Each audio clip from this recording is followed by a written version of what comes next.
tonight just for myself. Of course, let me check out availability. We do have a few rooms available. Would you prefer a standard queen bed or a king size bed? King size bed would be great. Excellent. We have a king size room available on the third floor for tonight at amount 1,500 pesos. Would you like to proceed with the reservation? Yes.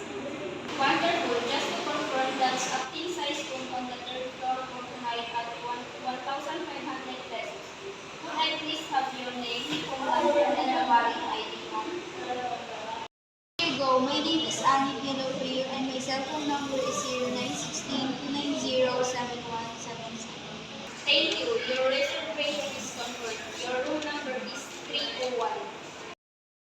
Thank you so much, ma'am, for the confirmation of my reservation. Thank you, ma'am. Enjoy your stay.